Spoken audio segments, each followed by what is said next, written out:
Oo. Mga na.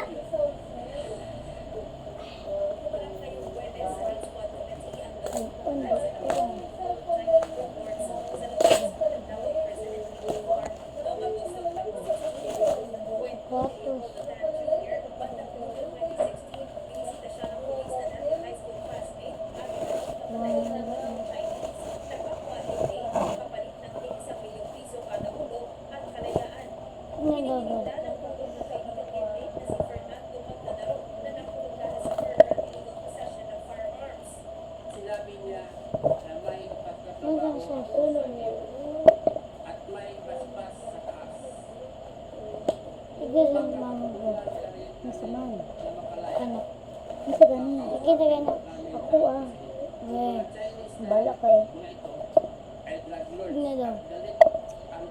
Ako gani. Dinagdag ka ni Leopoldo na kami ay nasa kanang gobyerno. At pinagkuhaan kami ng kalayaan. Pinangakuhaan kami ng kalayaan. Anong basa to? Bala. Maliban sa kaunting halaga. Dito, kaya ko na ako sa kanyang kapatid. Sinabi din na sa mga police, mahihirapan sila sa ibigay ng trabaho dahil nasa foreign war ang tatlong Chinese. Kaya nagsagawa nila ng search sa Central August 2016 kung saan pinalabas ang kailangan ng siyang gusto sa nilahan ang magdadaro. Dinala ang dalawa sa Pilipinas at makalipas ang 2 araw ay Chinese inmates. Kinagabihan, pinagsasaksak na nilahan ang magdadaro target sa Pilipinas. Matapos mapatay ang Chinese inmates, dumating ang officer in charge ng seguridad na may kasal sa telepono.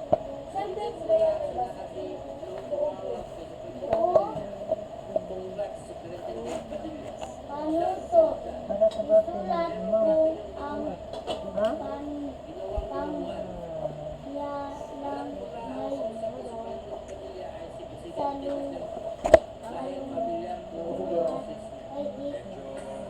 Seryoso yung sinabi mo eh. Pinaninindigan mo ba yan? Nakakausap mo ba si President Duterte? Narinig ko lang palagi yung boses niya, kaya pamilyar yung boses na narinig ko.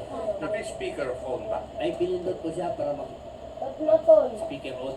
Pagkatapos ng tawag, sabi ni Secretary Padilla sa mga kasamahan niya doon, tumawag si Presidente na congrats sa akin.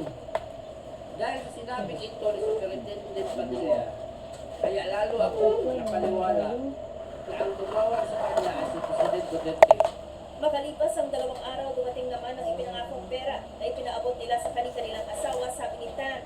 Pero kulang aniya ito ng 1 milyong piso sa napagkasundo ang 3 milyong piso at ang ipinangakong kalayaan hindi na rin dumating na nagtulak sa kanilang domestiko. Tinawag ng dating presidential spokesperson ni Duterte na si Harry Roque na hearsay o sabi-sabihang pahayag ni Tan at hindi tinatanggap na ebidensya sa korte.